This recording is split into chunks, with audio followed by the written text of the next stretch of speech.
আমি যে আর কুলাতে পারতেছি না। আপনাকে আদর করতে করতে শরীরের নরম ছোঁয়া পাইতে আমার যে আর ভালো লাগতেছে না ম্যাডাম। ম্যাডাম, এখন কি আমাকে আপনি একটু সুযোগ দিন প্লিজ। আমি তো দিতেই চাচ্ছি, তুমি তো নিতে পারতেছো না। নিজেকে আর কন্ট্রোল করতে পারতেছি না ম্যাডাম। আগে একটু একটু কিস দিই ম্যাডাম। সত্যি সাহেব যে সব কিছু আপনার নামে হুইল করে দিছে এমনি না, আপনার মধ্যে জাদু আছে। আমি আপনার কাছে যাওয়ার আগেই যে পরিমাণ ফিল পাইতেছি, মনে হয় পৃথিবীর সমস্ত সুখ আপনার ভিতরে।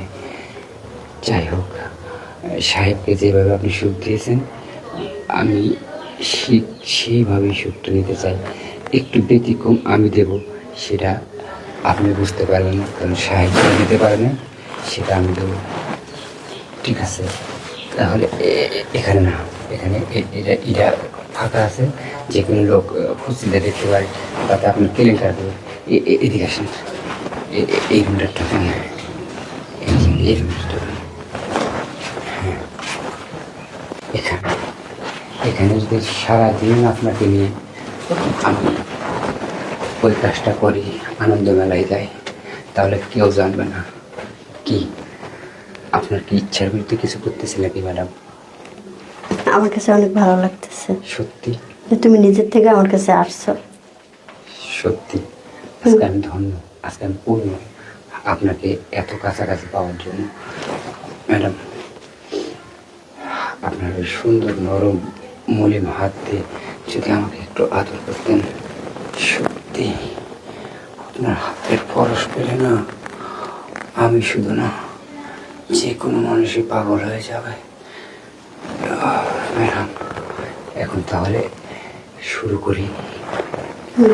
ঠিক আছে, আজকে এমনভাবে আপনাকে আদর করব যা আপনি বুঝতে পারবেন না। একটু ভাগ করেন ম্যাডাম, একটু একটু জাগান পাওয়া। হ্যাঁ ম্যাডাম, কেমন দিচ্ছি? ঠিক আছে কি? কি খুশি আপনি? হ্যাঁ, অনেক খুশি আমি। তাহলে আমি ধন্য। যদি আপনাকে খুশি করতে না পারতাম তাহলে তো এই সব কিছু আমার হাত ছাড়া হয়ে যেত। আচ্ছা ম্যাডাম, এখন আর কথা না বাড়াই, আমরা চলে যাই নাকি? আসো। হ্যাঁ, চলে চলে। বেরোন বেরোন, দেখি কোনো লোক আছে না, আগে দেখেন কোনো লোক আছে।